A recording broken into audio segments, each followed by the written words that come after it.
ਵਾਹਿਗੁਰੂ ਜੀ ਕਾ ਖਾਲਸਾ ਵਾਹਿਗੁਰੂ ਜੀ ਕੀ ਫਤਿਹ। ਗੁਰੂ ਪਿਆਰੀ ਗੁਰੂ ਸਵਾਰੀ ਸਾਧ ਸੰਗਤ ਜੀ, ਆਪ ਜੀ ਇਸ ਸਵੇਰ ਵਾਲੀ ਕਲਾਸ ਵਿੱਚ ਜੁੜ ਚੁੱਕੇ ਹੋ, ਜਿਸ ਵਿੱਚ ਆਪਾਂ ਸਿੱਖਾਂ ਦੀ ਭਗਤ ਮਾਲਾ ਦੇ ਬਾਰੇ ਵਿਚਾਰ ਚਰਚਾ ਕਰ ਰਹੇ ਹਾਂ। ਸਤਿਗੁਰਾਂ ਦੀ ਦਇਆ ਸਦਕਾ ਇਹ ਜੋ ਭਾਈ ਗੁਰਦਾਸ ਜੀ ਦੀ 11ਵੀਂ ਵਾਰ ਹੈ, ਜਿਸ ਦੀਆਂ ਕੁੱਲ 31 ਪੌੜੀਆਂ ਹਨ, ਜਿਨ੍ਹਾਂ ਵਿੱਚ ਸਿੱਖਾਂ ਦੇ ਜੀਵਨ ਨੂੰ ਵਰਣਨ ਕੀਤਾ ਗਿਆ ਹੈ। ਸਿੱਖਾਂ ਦੇ ਬਾਰੇ ਟੂਕ ਮਾਤਰ ਹਵਾਲੇ ਦਿੱਤੇ ਹਨ, ਜਿਸ ਦਾ ਵਿਸਥਾਰ ਭਾਈ ਮਨੀ ਸਿੰਘ ਜੀ ਨੇ ਕੀਤਾ ਹੈ, ਜਿਹਨੂੰ ਸਿੱਖਾਂ ਦੀ ਭਗਤ ਮਾਲਾ ਕਿਹਾ ਜਾਂਦਾ ਹੈ। ਉਹਦੇ ਬਾਰੇ ਆਪਾਂ ਵਿਚਾਰ ਚਰਚਾ ਕਰ ਰਹੇ ਹਾਂ। ਅਤੇ ਅੱਜ ਆਪਾਂ ਜਿਹੜਾ ਹੈ ਇਸ ਵਾਰ ਦੀ 29ਵੀਂ ਪੌੜੀ ਜਿਹੜੀ ਉਹ ਵਿਚਾਰਨੀ ਹੈ। ਕੱਲ੍ਹ ਆਪਾਂ ਕੁਝ ਕੁ ਸਿੱਖ ਇਸ 29ਵੀਂ ਪੌੜੀ ਦੇ ਵਿਚਾਰ ਲਏ ਹਨ, ਜਿਹੜੇ ਰਹਿ ਗਏ ਹਨ ਉਹਨਾਂ ਦੀ ਵਿਚਾਰ ਕਰਕੇ ਫਿਰ ਆਪਾਂ ਅੱਜ 30ਵੀਂ ਪੌੜੀ ਜਿਹੜੀ ਹੈ ਉਹ ਆਰੰਭ ਕਰਨੀ ਹੈ। ਸੋ ਆਪ ਸਭ ਸੰਗਤ ਜੋ ਜੁੜ ਚੁੱਕੇ ਹੋ, ਸਭ ਦਾ ਧੰਨਵਾਦ। ਸੋ ਆਓ ਹਰ ਰੋਜ਼ ਦੀ ਤਰ੍ਹਾਂ ਆਪਾਂ ਸਭ ਤੋਂ ਪਹਿਲਾਂ ਉਹ ਜਿਹੜੀ ਪੌੜੀ ਹੈ ਉਹਨੂੰ ਆਪਾਂ ਵਿਚਾਰਨ ਦਾ ਯਤਨ ਕਰੀਏ। ਸਭ ਤੋਂ ਪਹਿਲਾਂ ਆਪਾਂ ਉਸ ਪੌੜੀ ਦੇ ਵਿੱਚ ਜਿਹੜੇ ਸਿੱਖ ਹਨ ਉਹਨਾਂ ਦੀ ਵਿਚਾਰ ਕਰਕੇ ਅਤੇ ਫਿਰ ਉਸ ਤੋਂ ਬਾਅਦ ਆਪਾਂ ਜੋ ਭਾਈ ਮਨੀ ਸਿੰਘ ਜੀ ਨੇ ਇਹਨਾਂ ਸਿੱਖਾਂ ਦੇ ਬਾਰੇ ਕਿਹਾ ਹੈ ਉਹਦੇ ਬਾਰੇ ਆਪਾਂ ਵਿਚਾਰ ਕਰਨੀ ਹੈ। ਸੋ ਆਪ ਜੀ ਦੀ ਸਕਰੀਨ ਉੱਪਰ ਇਹ 29ਵੀਂ ਪੌੜੀ ਹੈ, ਮਾफ़ ਕਰਨਾ ਮੈਂ 28ਵੀਂ ਕਹਿ ਦਿੱਤਾ। 29ਵੀਂ ਪੌੜੀ ਆਪ ਜੀ ਦੀ ਸਕਰੀਨ ਦੇ ਉੱਪਰ ਹੈ, ਜਿਸ ਵਿੱਚ ਸਿੱਖਾਂ ਦਾ ਵਰਣਨ ਹੈ ਅਤੇ ਕੁਝ ਕੁ ਸਿੱਖਾਂ ਦੇ ਬਾਰੇ ਆਪਾਂ ਵਿਚਾਰ ਕਰ ਚੁੱਕੇ ਹਾਂ। ਆਓ ਇੱਕ ਵਾਰੀ ਆਪਾਂ ਵਿਸ਼ੇ ਨਾਲ ਫਿਰ ਜੁੜ ਜਾਈਏ। ਸੋ ਭਾਈ ਗੁਰਦਾਸ ਜੀ ਦੱਸਦੇ ਆ, 6ਵੇਂ ਪਾਤਸ਼ਾਹ ਦੇ ਸਿੱਖਾਂ ਦਾ ਜ਼ਿਕਰ ਹੈ। ਅਨੰਤਾ ਕੋ ਭਲੇ ਸਭ ਵਧਾਵਣ ਹਨ ਸਰਦਾਰਾ, ਇੱਟਾ ਰੋੜਾ ਜਾਣੀਐ ਨਵਲ ਨਿਹਾਲੂ ਸ਼ਬਦ ਵਿਚਾਰਾ, ਤਖਤੂ ਧੀਰ ਗੰਭੀਰ ਹੈ ਦਰਗਾਹ ਤੁਲੀ ਜਪੈ ਨਿਰੰਕਾਰਾ, ਮਨਸਾ ਧਾਰ ਅਥਾਹੋ ਹੈ ਤੀਰਥ ਉੱਪਲ ਸੇਵਕ ਸਾਰਾ, ਤਿਸਨਾ ਝੰਜੀ ਆਖੀਐ ਪੰਮੂ ਪੁਰੀ ਗੁਰੂ ਕਾ ਪਿਆਰਾ, ਧਿੰਗੜ ਮੱਧੂ ਜਾਨੀਅਨ ਵੱਡੇ ਸੁਜਾਨ ਤਖਾਣ ਅਪਾਰਾ, ਬਨਵਾਲੀ ਤੇ ਪਰਸਰਾਮ ਬਾਲ ਵੈਦ ਹਉ ਤਿਨ ਬਲਿਹਾਰਾ, ਸਤਿਗੁਰ ਪੁਰਖ ਸਵਾਰਨਹਾਰਾ। ਸਤਿਗੁਰ ਪੁਰਖ ਸਵਾਰਨਹਾਰਾ। ਸੋ ਆਪਾਂ ਮਨਸਾ ਧਾਰ ਅਥਾਓ ਹੈ ਤੀਰਥ ਉੱਪਰ ਸੇਵਕ ਸਾਰਾ, ਇੱਥੋਂ ਤੱਕ ਆਪਾਂ ਵਿਚਾਰ ਕਰ ਲਈਏ ਕਿ ਕਿਵੇਂ ਸਤਿਗੁਰਾਂ ਦੇ ਕੋਲ ਸਿੱਖ ਆਉਂਦੇ ਆ, ਕੀ ਸਤਿਗੁਰਾਂ ਨੂੰ ਸਵਾਲ ਕਰਦੇ ਆ, ਕਿਵੇਂ ਗੁਰੂ ਸਾਹਿਬ ਜਿਹੜੀ ਹੈ ਉਹਨਾਂ ਦੇ ਬਾਰੇ ਵਿਚਾਰ ਦਿੰਦੇ ਆ। ਅਤੇ ਅੱਜ ਆਪਾਂ ਕਿਸਨਾ ਝੰਜੀ ਆਖੀ ਹੈ ਪੰਮੋ ਪੁਰੀ ਗੁਰੂ ਕਾ ਪਿਆਰਾ, ਇੱਥੋਂ ਆਪਾਂ ਜਿਹੜੀ ਗੱਲਬਾਤ ਹੈ ਉਹ ਸ਼ੁਰੂ ਕਰਨੀ ਹੈ। ਆਓ ਇਹਨਾਂ ਸਿੱਖਾਂ ਦਾ ਕਿਸ ਤਰ੍ਹਾਂ ਦਾ ਜੀਵਨ ਸੀ ਉਹਦੇ ਬਾਰੇ ਆਪਾਂ ਵਿਚਾਰ ਕਰਨ ਦਾ ਯਤਨ ਕਰਦੇ ਹਾਂ। ਸੋ ਇਹ ਜਿਹੜੇ ਸਿੱਖ ਹਨ ਗੁਰੂ ਹਰਗੋਬਿੰਦ ਸਾਹਿਬ ਸੱਚੇ ਪਾਤਸ਼ਾਹ ਜੀ ਦੇ ਪਿਆਰੇ ਸਿੱਖ ਹਨ, ਜੋ ਸਤਿਗੁਰਾਂ ਦੇ ਹਜ਼ੂਰ ਆਣ ਕੇ ਬੇਨਤੀ ਕਰਦੇ ਆ ਅਤੇ ਸਤਿਗੁਰੂ ਇਹਨਾਂ ਦੇ ਉੱਤੇ ਕਿਰਪਾ ਕਰਕੇ ਇਹਨਾਂ ਦੇ ਸ਼ੰਕਿਆਂ ਦੀ ਨਿਵਰਤੀ ਕਰਦੇ ਆ। ਸੋ ਇਸੇ ਤਰ੍ਹਾਂ ਹੀ ਇਹ ਭਾਈ ਕਿਸ਼ਨਾ ਝੰਜੀ, ਭਾਈ ਪੰਮੂ ਪੁਰੀ ਗੁਰੂ ਹਰਗੋਬਿੰਦ ਸਾਹਿਬ ਦੀ ਸ਼ਰਨ ਆਏ ਦੋਵੇਂ ਜਾਣੇ, ਅਤੇ ਆਣ ਕੇ ਬੇਨਤੀ ਕੀਤੀ ਹੈ ਕਿ ਮਹਾਰਾਜ ਸਾਡਾ ਉਧਾਰ ਕਰੋ, ਕਿਰਪਾ ਕਰਕੇ ਸਾਡਾ ਉਧਾਰ ਕਰਨਾ ਕਰੋ। ਅਤੇ ਬਚਨ ਹੋਇਆ ਹੈ ਪਾਤਸ਼ਾਹ ਦਾ, ਗੁਰੂ ਹਰਗੋਬਿੰਦ ਸਾਹਿਬ ਜੀ ਦਾ। ਸਤਿਗੁਰੂ ਕਹਿੰਦੇ ਕਿ ਕਲਯੁੱਗ ਦੇ ਵਿੱਚ ਨਾਮ ਬੜਾ ਵੱਡਾ ਜਹਾਜ਼ ਹੈ ਸਿੱਖੋ, ਅਤੇ ਤੁਸੀਂ ਵੀ ਨਾਮ ਜਪੋ, ਨਾਮ ਦੇ ਜਹਾਜ਼ 'ਤੇ ਚੜ੍ਹ ਜਾਓ, ਸ਼ਬਦ ਦੇ ਉਚਾਰ ਦੇ ਨਾਲ ਅਭਿਆਸ ਕਰੋ ਅਤੇ ਤੁਹਾਡੀ ਕਲਿਆਣ ਹੋਵੇਗੀ। ਇਹਨਾਂ ਕਿਹਾ ਕਿ ਮਹਾਰਾਜ ਅਰਦਾਸ ਕੀਤੀ ਹੈ ਪਾਤਸ਼ਾਹ, ਕਈ ਸਿੱਖ ਸ਼ਬਦ ਪੜ੍ਹਦੇ ਆ, ਸੁਣ ਕੇ ਖੋਟੇ ਕਰਮ ਕਰਦੇ ਆ, ਤਾਂ ਵੀ ਉਹਨਾਂ ਦੇ ਜਿਹੜੇ ਆ ਖੋਟੇ ਕਰਮ ਉਹ ਨਹੀਂ ਖਤਮ ਹੁੰਦੇ। ਕਈ ਸਿੱਖ ਸ਼ਬਦ ਪੜ੍ਹਦੇ ਆ, ਵਿਚਾਰ ਸੁਣਦੇ ਆ, ਬਾਣੀ ਪੜ੍ਹਦੇ ਆ, ਪਰ ਉਹ ਮਾੜੇ ਕਰਮ ਜਿਹੜੇ ਉਹਨਾਂ ਦੇ ਛੁੱਟਦੇ ਨਹੀਂ, ਵੈਰ ਵਿਰੋਧ ਵੀ ਕਰਦੇ ਰਹਿੰਦੇ ਆ, ਅਤੇ ਉਹਨਾਂ ਨੂੰ ਮਹਾਰਾਜ ਕਿਹੜੀ ਪਦਵੀ ਪ੍ਰਾਪਤ ਹੁੰਦੀ ਹੈ। ਅਤੇ ਫਿਰ ਸਤਿਗੁਰਾਂ ਨੇ ਬਚਨ ਕੀਤਾ ਹੈ, ਗੁਰੂ ਹਰਗੋਬਿੰਦ ਸਾਹਿਬ ਮਹਾਰਾਜ ਸੱਚੇ ਪਾਤਸ਼ਾਹ ਨੇ, ਸਤਿਗੁਰਾਂ ਨੇ ਕਿਹਾ ਸਿੱਖੋ, ਸ਼ਬਦ ਜਿਹੜਾ ਹੈ ਨਾ, ਸ਼ਬਦ ਗੁਰੂ ਦਾ ਸ਼ਬਦ, ਉਹ ਸਾਰਿਆਂ ਦਾ ਉਧਾਰ ਕਰਦਾ ਸਮਾਂ ਪਾ ਕੇ। ਸਮਾਂ ਪਾ ਕੇ ਹਰ ਕਿਸੇ ਦਾ ਉਧਾਰ ਹੁੰਦਾ ਹੈ। ਜਿਹੜਾ ਵੀ ਗੁਰੂ ਦੇ ਸ਼ਬਦ ਨੂੰ ਸੁਣਦਾ ਹੈ ਉਹਦਾ ਉਧਾਰ ਹੋਣਾ ਹੀ ਹੋਣਾ ਹੈ।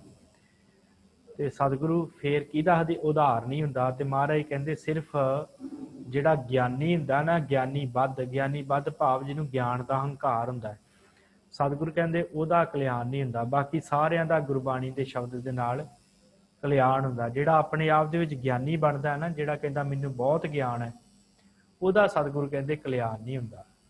ਤੇ ਜਿਹੜੇ ਸਿੱਖ, ਭਾਵੇਂ ਸਿੱਖ ਦੇ ਕੋਲ ਕੋਈ ਵਿਦਿਆ ਵੀ ਨਹੀਂ ਹੈ, ਗਿਆਨੀ ਵੀ ਨਹੀਂ ਹੈ ਸਿੱਖ, ਪਰ ਫਿਰ ਵੀ ਉਹ ਆਸਾ ਧਾਰ ਕੇ ਸ਼ਬਦ ਪੜ੍ਹਦਾ ਹੈ, ਸਤਿਗੁਰੂ ਕਹਿੰਦੇ ਉਹਦਾ ਵੀ ਉਧਾਰ ਹੁੰਦਾ ਹੈ। ਅਗਿਆਨੀ ਜਿਹਦੇ ਕੋਲ ਗਿਆਨ ਨਹੀਂ ਹੈ, ਉਹਦਾ ਵੀ ਉਧਾਰ ਹੁੰਦਾ। ਜੇ ਸਿੱਖ ਕੋਈ ਧਾਰ ਕੇ ਆਸਾ, ਗੁਰੂ ਦੇ ਉੱਤੇ ਭਰੋਸਾ ਰੱਖ ਕੇ ਸ਼ਬਦ ਨੂੰ ਪੜ੍ਹਦਾ ਹੈ, ਉਹਦਾ ਵੀ ਕਲਿਆਣ ਹੋ ਜਾਂਦਾ ਹੈ। ਤੇ ਦੂਸਰਾ, ਜੇ ਕੋਈ ਜਗਿਆਸਾ ਧਾਰ ਕੇ ਸ਼ਬਦ ਨੂੰ ਸੁਣਦਾ ਹੈ, ਸ਼ਬਦ ਨੂੰ ਪੜ੍ਹਦਾ ਹੈ, ਬਾਣੀ ਨੂੰ ਸੁਣਦਾ ਹੈ, ਬਾਣੀ ਨੂੰ ਪੜ੍ਹਦਾ ਹੈ, ਮਹਾਰਾਜ ਕਹਿੰਦੇ ਉਹਦਾ ਵੀ ਉਧਾਰ ਹੁੰਦਾ ਹੈ। ਜਿਹੜਾ ਜਗਿਆਸੂ ਹੁੰਦਾ ਹੈ, ਜਿਹੜਾ ਜਗਿਆਸਾ ਧਾਰ ਕੇ ਕੁਝ ਸਿੱਖਣਾ ਚਾਹੁੰਦਾ ਹੈ, ਕੁਝ ਗੁਰੂ ਦੇ ਕੋਲੋਂ ਗਿਆਨ ਲੈਣਾ ਚਾਹੁੰਦਾ ਹੈ, ਉਹਦਾ ਵੀ ਉਧਾਰ ਹੁੰਦਾ ਹੈ। ਤੇ ਫਿਰ ਸਤਿਗੁਰੂ ਕਹਿੰਦੇ ਜਿਹੜਾ ਮਨੁੱਖ ਗਿਆਨੀ ਹੁੰਦਾ ਹੈ, ਭਾਵ ਜਿਹੜਾ ਗਿਆਨ ਪ੍ਰਾਪਤ ਕਰਨ ਦੇ ਲਈ ਬਾਣੀ ਦਾ ਸ਼ਬਦ ਪੜ੍ਹਦਾ ਹੈ, ਤੇ ਉਹਦਾ ਵੀ ਉਧਾਰ ਹੁੰਦਾ ਹੈ। ਪਰ ਜਿਹੜਾ ਗਿਆਨ ਲੈ ਕੇ ਫਿਰ ਉਹਦਾ ਹੰਕਾਰ ਕਰੇ, ਉਸ ਮਨੁੱਖ ਦਾ ਉਧਾਰ ਨਹੀਂ ਹੁੰਦਾ। ਮਹਾਰਾਜ ਉਦਾਹਰਨ ਦੇ ਕੇ ਸਾਨੂੰ ਸਮਝਾਓ ਕਿ ਜਿਹੜਾ ਹੰਕਾਰੀ ਪੁਰਸ਼ ਹੈ, ਜਿਹੜਾ ਗਿਆਨ ਦਾ ਹੰਕਾਰ ਜਿਹਨੂੰ ਹੋ ਜਾਂਦਾ, ਉਹਦਾ ਕਿਉਂ ਨਹੀਂ ਉਧਾਰ ਹੁੰਦਾ। ਮਹਾਰਾਜ ਕਹਿੰਦੇ ਸਿੱਖੋ, ਤੁਸੀਂ ਅੰਮ੍ਰਿਤਸਰ ਚੱਲ ਕੇ ਆਉਂਦੇ ਹੋ, ਕੋਈ ਸਿੱਖ ਹੋਵੇ ਉਹਨੂੰ ਅੰਮ੍ਰਿਤਸਰ ਦਾ ਰਾਹ ਨਾ ਪਤਾ ਹੋਵੇ, ਉਹ ਕਿਸੇ ਤੋਂ ਪੁੱਛ ਲਵੇ ਤੇ ਅੰਮ੍ਰਿਤਸਰ ਆ ਜਾਵੇ, ਉਹ ਵੀ ਅੰਮ੍ਰਿਤਸਰ ਪਹੁੰਚ ਜਾਵੇਗਾ। ਫਿਰ ਸਿੱਖੋ, ਜੇ ਕੋਈ ਸਿੱਖ ਹੋਵੇ ਤੇ ਉਹਨੂੰ ਅੰਮ੍ਰਿਤਸਰ ਦਾ ਰਾਹ ਨਾ ਪਤਾ ਹੋਵੇ, ਤੇ ਉਹ ਫਿਰ ਵੀ ਜਿਹੜੀ ਸੰਗਤ ਆ ਰਹੀ ਅੰਮ੍ਰਿਤਸਰ ਨੂੰ, ਉਹਨਾਂ ਦੇ ਨਾਲ ਰਲ ਕੇ ਆ ਜਾਵੇ, ਤੇ ਉਹਦਾ ਵੀ ਉਧਾਰ ਹੋ ਜਾਏਗਾ, ਉਹ ਵੀ ਅੰਮ੍ਰਿਤਸਰ ਪਹੁੰਚ ਜਾਵੇਗਾ, ਉਹ ਵੀ ਗੁਰੂ ਦਾ ਸ਼ਬਦ ਸੁਣ ਲਵੇਗਾ। ਤੇ ਫਿਰ ਤੀਸਰਾ, ਜਿਹਨੂੰ ਰਾਹ ਵੀ ਪਤਾ ਹੈ, ਜਿਹਨੇ ਜਾਣਾ ਵੀ ਹੈ, ਤੇ ਉਹ ਵੀ ਮਨਸਾ ਧਾਰ ਕੇ, ਆਸਾ ਰੱਖ ਕੇ, ਸਾਰੇ ਰਸਤੇ ਦਾ ਪਤਾ ਹੋਣ ਦਾ ਕਰਕੇ ਵੀ ਉਹ ਵੀ ਆਸਾ ਧਾਰ ਕੇ ਅੰਮ੍ਰਿਤਸਰ ਆ ਜਾਵੇਗਾ। ਪਰ ਕੁਝ ਐਸੇ ਮਨੁੱਖ ਹੁੰਦੇ ਆ ਜਿਨ੍ਹਾਂ ਨੂੰ ਰਾਹ ਵੀ ਪਤਾ ਹੁੰਦਾ ਹੈ, ਜਿਹਨੂੰ ਚੱਲਣਾ ਵੀ ਆਉਂਦਾ ਹੁੰਦਾ ਹੈ, ਪਰ ਉਹ ਜਾਣ ਬੁੱਝ ਕੇ ਨਹੀਂ ਆਉਂਦੇ ਅੰਮ੍ਰਿਤਸਰ ਵੱਲ ਨੂੰ, ਉਹ ਆਉਂਦੇ ਹੀ ਨਹੀਂ ਆ।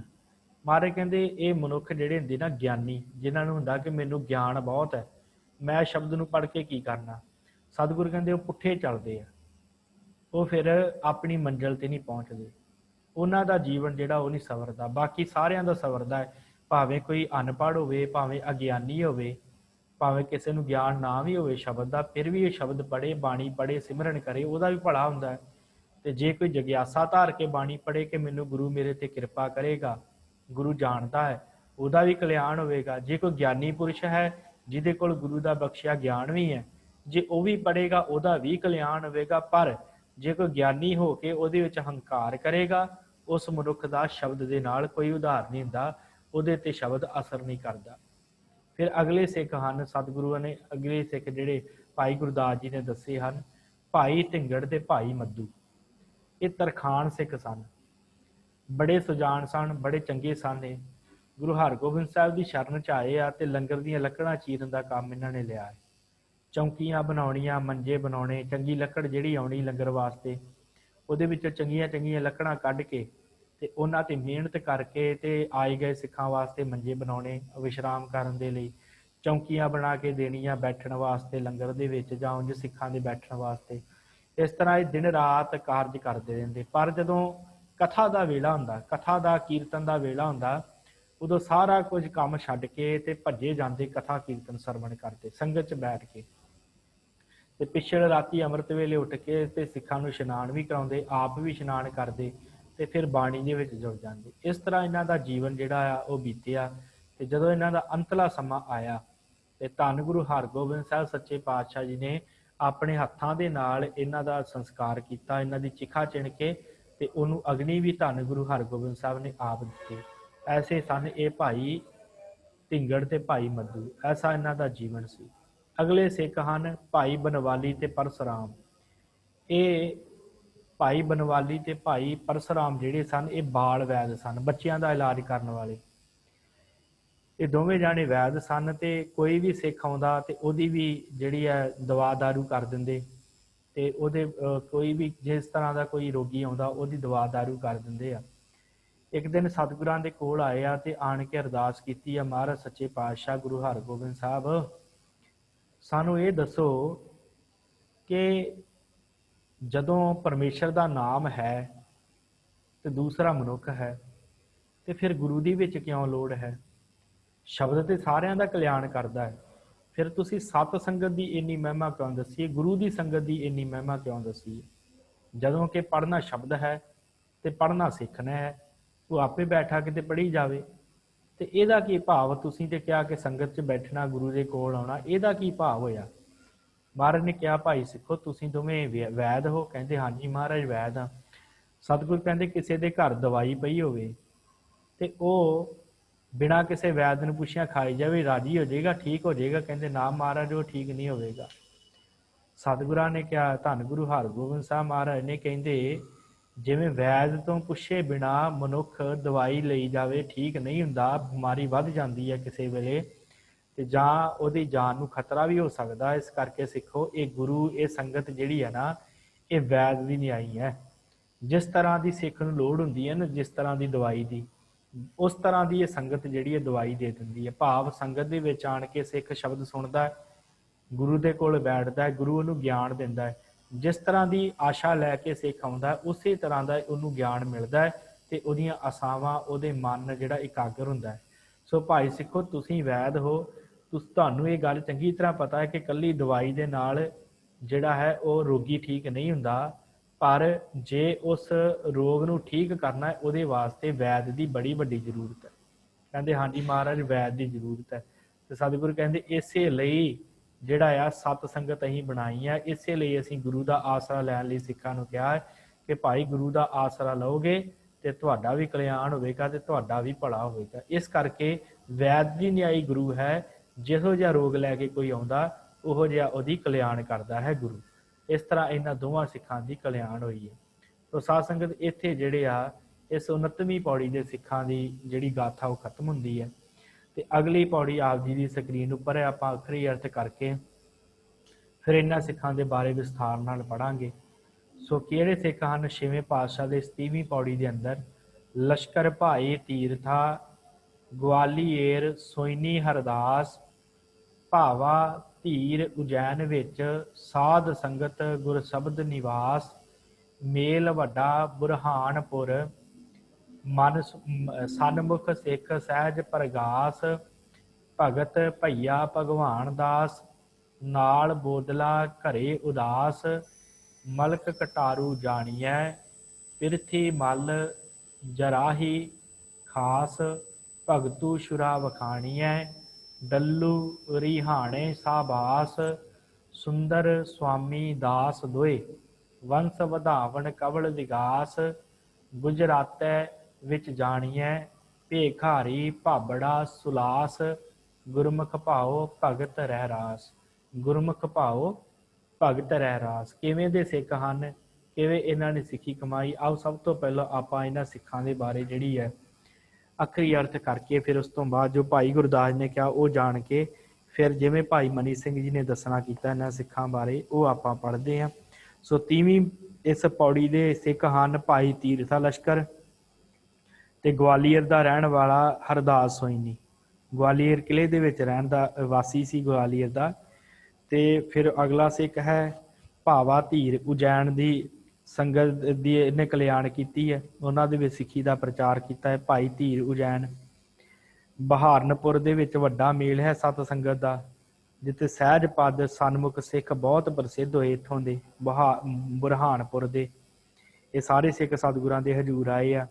ਫਿਰ ਭਈਆ ਭਗਵਾਨ ਦਾਸ ਭਗਤ ਨਾਲੇ ਬੋਦਲਾ ਨਾਮੇ ਭਗਤ, ਇਹ ਗ੍ਰਸਤ ਵਿੱਚ ਉਦਾਸ ਰਹਿਣ ਵਾਲੇ ਸਿੱਖ ਸਨ। ਫਿਰ ਕਟਾਰੂ ਮਲਕ ਪ੍ਰਿਥੀ ਮਲ ਜਰਾਹੀ, ਇਹ ਖਾਸ ਕਰਕੇ ਜਾਣੀਦੇ ਆ।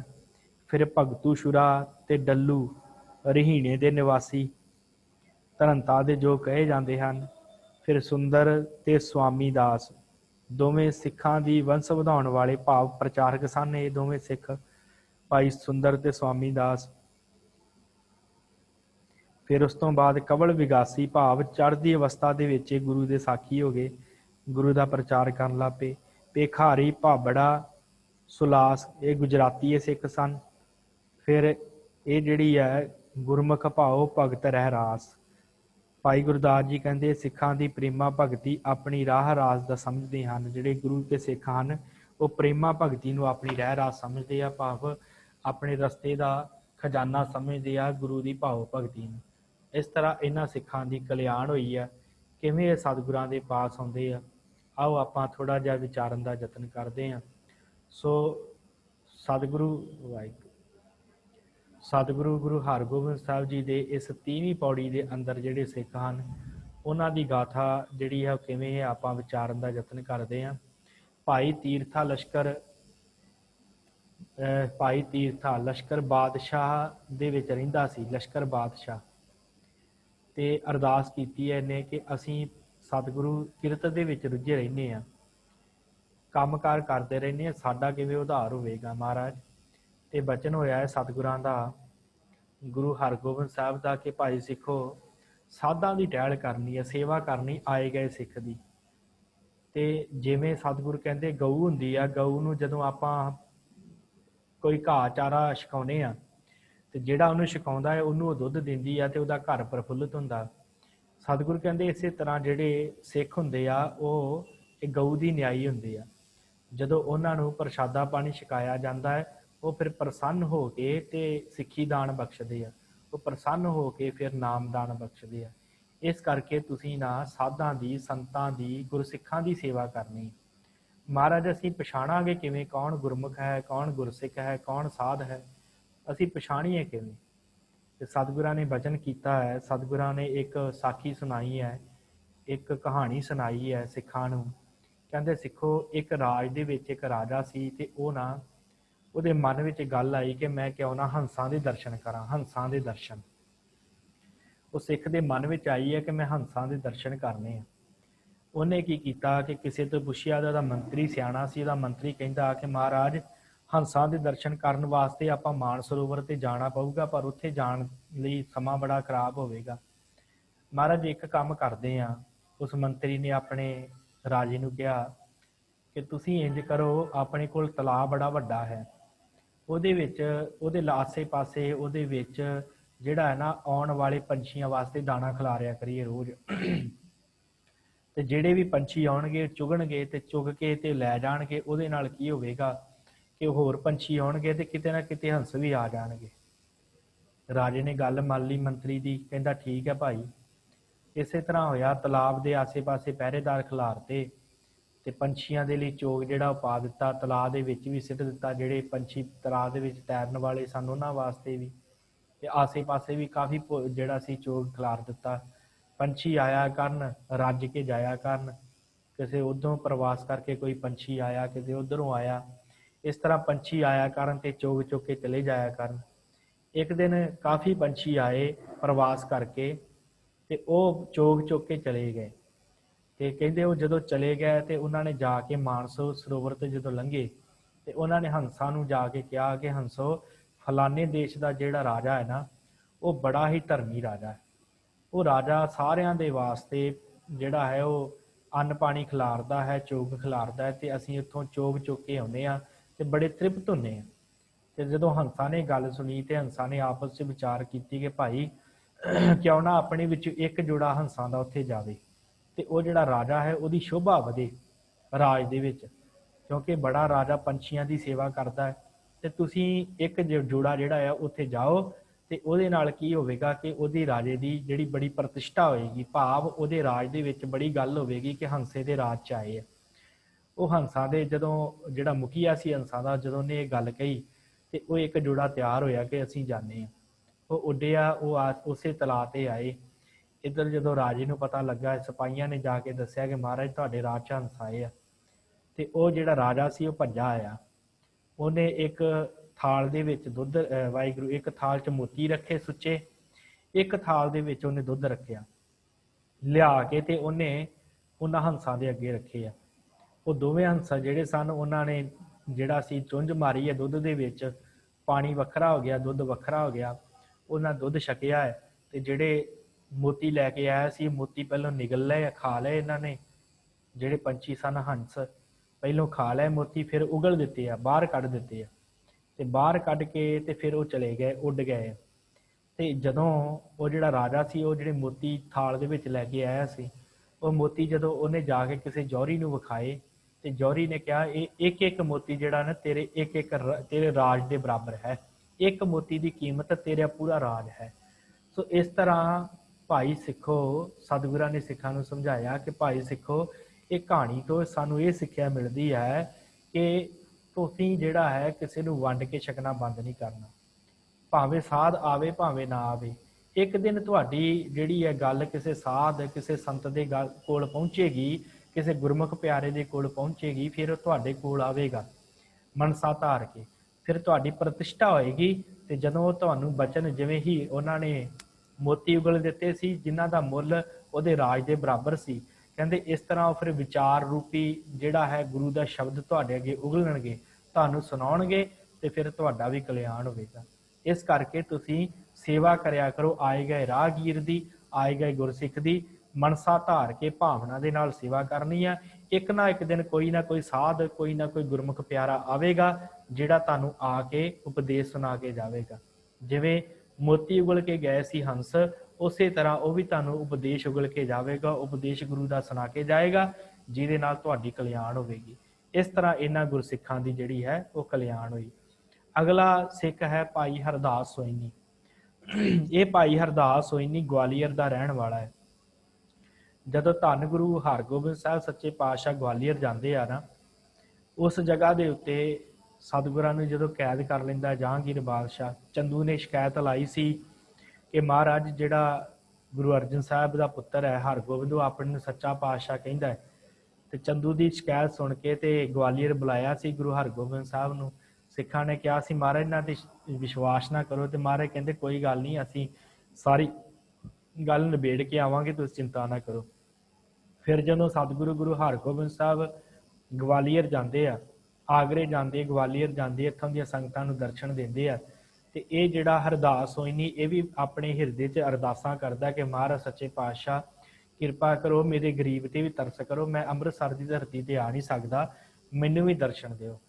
ਫਿਰ ਧੰਨ ਗੁਰੂ ਹਰਗੋਬਿੰਦ ਸਾਹਿਬ ਸੱਚੇ ਪਾਤਸ਼ਾਹ ਜੀ ਨੇ ਗਵਾਲੀਅਰ ਪਹੁੰਚਦੇ ਆ। ਇੱਥੇ ਫਿਰ ਸਤਿਗੁਰਾਂ ਨੂੰ ਕੈਦ ਕਰ ਲੈਂਦਾ ਹੈ ਜਹਾਂਗੀਰ ਬਾਦਸ਼ਾਹ। ਜਦੋਂ ਸਤਿਗੁਰੂ ਇਸ ਕਿਲੇ ਦੇ ਵਿੱਚ 52 ਰਾਜਿਆਂ ਜਿੱਥੇ 52 ਰਾਜੇ ਬੰਨੇ ਹੋਏ ਸਨ, ਉਸ ਜਗ੍ਹਾ ਦੇ ਉੱਤੇ ਕੈਦ ਕਰ ਲਿਆ ਜਾਂਦਾ ਹੈ। ਉਹ ਸਾਰੀ ਜਿਹੜੀ ਸਤਿਗੁਰਾਂ ਨੂੰ ਪ੍ਰਸ਼ਾਦਾ ਛਕਾਉਣ ਦੀ ਜਿੰਨੀ ਸੇਵਾ ਸੀ, ਉਹ ਇਸ ਭਾਈ ਹਰਦਾਸ ਸੋਇਨੇ ਨੇ ਲਈ। ਇਸ ਭਾਈ ਹਰਦਾਸ ਸੋਇਨੇ ਨੇ ਸਤਿਗੁਰਾਂ ਦੀ ਸੇਵਾ ਕੀਤੀ। ਉੱਥੇ ਕਿਲੇ ਦੇ ਵਿੱਚ ਸਤਿਗੁਰਾਂ ਨੂੰ ਤੇ ਹੋਰ ਜਿਹੜੇ ਬਾਦਸ਼ਾਹ ਉੱਥੇ ਕੈਦ ਸਨ, ਉਹਨਾਂ ਨੂੰ ਪ੍ਰਸ਼ਾਦਾ ਪਾਣੀ ਛਕਾਇਆ। ਫਿਰ ਉਸ ਤੋਂ ਬਾਅਦ ਜਦੋਂ ਸਤਿਗੁਰੂ ਕਾਫੀ ਦਿਨ ਉੱਥੇ ਰਹੇ ਆ, ਤੇ ਜਦੋਂ ਇਹ ਗੱਲਾਂ ਹੋਈਆਂ ਕਿ ਪਾਤਸ਼ਾਹ ਨੂੰ ਕੈਦ ਕਰ ਲਿਆ ਗਿਆ, ਫਿਰ ਸਤਿਗੁਰੂ ਦੇ ਸਿੱਖ ਪਿਆਰੇ ਉਸ ਕਿਲੇ ਦੇ, ਜਿਹੜਾ ਮੈਂ ਲੰਬੀ ਸਾਖੀ ਨਾ ਲੈ ਕੇ ਜਾਵਾਂ, ਜਦੋਂ ਦੀਵਾਲੀ ਦਾ ਪੁਰਬ ਹੋਵੇਗਾ ਫਿਰ ਆਪਾਂ ਇਹ ਸਾਖੀ ਨੂੰ ਪੂਰੀ ਵਿਚਾਰਾਂਗੇ ਚੰਗੀ ਤਰ੍ਹਾਂ। ਸੋ ਸਤਿਗੁਰੂ ਫਿਰ ਉਸ ਜਗ੍ਹਾ ਦੇ ਉੱਤੇ ਸਿੱਖ ਜਾਂਦੇ ਆ, ਚੌਂਕੀਆਂ ਕਰਦੇ ਆ, ਪਰਿਕਰਮਾ ਕਰਕੇ ਵਾਪਸ ਆ ਜਾਂਦੇ ਆ। ਫਿਰ ਸਮਾਂ ਬਣਿਆ ਹੈ, ਜਹਾਂਗੀਰ ਬਾਦਸ਼ਾਹ ਨੂੰ ਰਾਤ ਨੂੰ ਡਰਾਵਨੇ ਸੁਪਨੇ ਆਏ ਆ। ਫਿਰ ਇਹਨੇ ਸਤਿਗੁਰਾਂ ਨੂੰ ਕਿਹਾ ਕਿ ਮੈਂ ਤੁਹਾਨੂੰ ਵਿਦਾ ਕਰਦਾ, ਪਰ ਸਤਿਗੁਰਾਂ ਨੇ ਕਿਹਾ ਕਿ ਨਹੀਂ ਭਾਈ, ਅਸੀਂ ਇਹ ਜਿਹੜੇ 52 ਰਾਜੇ ਕੈਦ ਹਨ, ਇਹਨਾਂ ਨੂੰ ਵੀ ਨਾਲ ਲੈ ਕੇ ਜਾਵਾਂਗੇ। ਫਿਰ ਉਹਨੇ ਕਿਹਾ ਸੀ ਕਿ ਤੁਸੀਂ ਉਹ ਚੋਲਾ ਜਿਹੜਾ ਹੈ, ਜਿੰਨੇ ਤੁਹਾਡੇ ਲੜ ਦੇ ਨਾਲ ਲੱਗ ਕੇ ਤੁਹਾਡੇ ਚੋਲੇ ਨੂੰ ਫੜ ਕੇ ਨਿਕਲ ਗਏ, ਉਹਨਾਂ ਦਾ ਕਲਿਆਣ ਹੋਵੇਗਾ, ਉਹਨਿਆਂ ਨੂੰ ਬਖਸ਼ ਦੇਵਾਂਗਾ, ਉਹਨੇ ਚਲੇ ਜਾਣਗੇ। ਸਤਿਗੁਰਾਂ ਨੇ 52 ਕਲੀਆਂ ਵਾਲਾ ਚੋਲਾ ਪਹਿਨਿਆ। ਉਸ ਜਗ੍ਹਾ ਤੋਂ ਉੱਤੋਂ ਸਤਿਗੁਰੂ ਗਵਾਲੀਅਰ ਦੇ ਕਿਲੇ 'ਚੋਂ ਰਿਹਾ ਹੋਇਆ, ਨਾਲ 52 ਰਾਜਿਆਂ ਨੇ ਰਿਹਾ ਕਰਾਇਆ। ਫਿਰ ਸਤਿਗੁਰਾਂ ਦਾ ਨਾਮ ਬੰਦੀ ਛੋੜ ਦਾਤਾ ਪਿਆ। ਫਿਰ ਸਤਿਗੁਰੂ ਇਸ ਭਾਈ ਸੋਇਨੇ ਨੂੰ ਦਰਸ਼ਨ ਦੇ ਕੇ ਇਹਦਾ ਕਲਿਆਣ ਕੀਤਾ ਹੈ, ਤੇ ਇਸ ਸਿੱਖ ਨੂੰ ਉਪਦੇਸ਼ ਦਿੱਤਾ ਹੈ। ਤੇ ਇਸ ਤਰ੍ਹਾਂ ਫਿਰ ਸਤਿਗੁਰੂ ਉੱਥੋਂ ਨਾਲ 52 ਰਾਜਿਆਂ ਨੂੰ ਰਿਹਾ ਕਰਕੇ ਅੰਮ੍ਰਿਤਸਰ ਦੀ ਧਰਤੀ 'ਤੇ ਪਹੁੰਚਦੇ ਆ।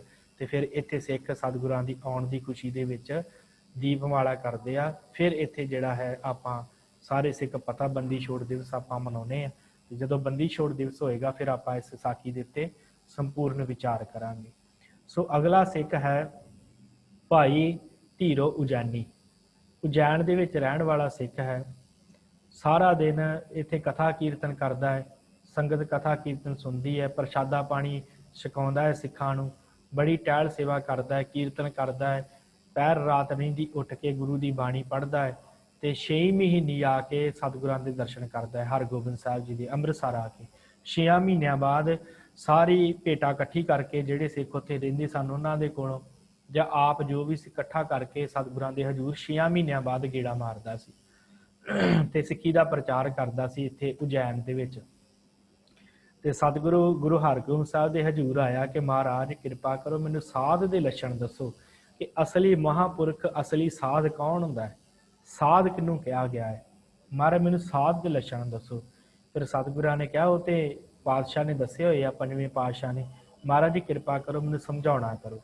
ਤੇ ਫਿਰ ਸਤਿਗੁਰਾਂ ਨੇ ਸ਼ਲੋਕ ਉਚਾਰਨ ਕੀਤਾ ਹੈ ਜਿਹੜਾ ਪੰਜਵੇਂ ਪਾਤਸ਼ਾਹ ਗੁਰੂ ਅਰਜਨ ਦੇਵ ਮਹਾਰਾਜ ਸੱਚੇ ਪਾਤਸ਼ਾਹ ਨੇ ਉਚਾਰਿਆ ਨਾ ਸ਼ਲੋਕ ਸਹਿਸਕ੍ਰਿਤੀ ਦੇ ਵਿੱਚ, ਉੱਥੇ ਸਾਧ ਦੇ ਲੱਛਣ ਦੱਸੇ ਆ। ਉਹ ਫਿਰ ਸਤਿਗੁਰਾਂ ਨੇ ਦੱਸੇ ਆ ਕਿ ਭਾਈ ਸ਼ਲੋਕ ਮੰਤਰ ਰਾਮ ਰਾਮ ਨਾਮੰ ਧਿਆਨੰ ਸਰਬੱਤਰ ਪੂਰਣੈ ਗਿਆਨੰ ਸਮ ਸੁਖ ਦੁਖੰ ਜੁਗਤ ਨਿਰਮਲ ਨਿਰਵੈਰਣੈ ਦਿਆਲੰ ਸਰਬੱਤਰ ਜੀਆ ਪੰਚ ਦੋਖ ਵਿਵਰਜਿਤੈ ਭੋਜਨੰ ਗੋਪਾਲ ਕੀਰਤਨੰ ਅਲਪ ਮਾਇਆ ਜਲ ਕਮਲ ਰਹਿਤੈ ਉਪਦੇਸ਼ੰ ਸਮ ਮਿੱਤਰ ਸਤਰੈ ਭਗਵੰਤ ਭਗਤ ਭਾਵਣੀ ਪਰ ਨਿੰਦਾ ਨੈ ਸਰੋਤ ਸਰਵਣੰ ਆਪ ਤਿਆਗ ਰੇਣੁਕੈ ਖਟ ਲਖਣ ਪੂਰਨ ਪੁਰਖੈ ਨਾਨਕ ਨਾਮ ਸਾਧ ਸਵਜਣੈ।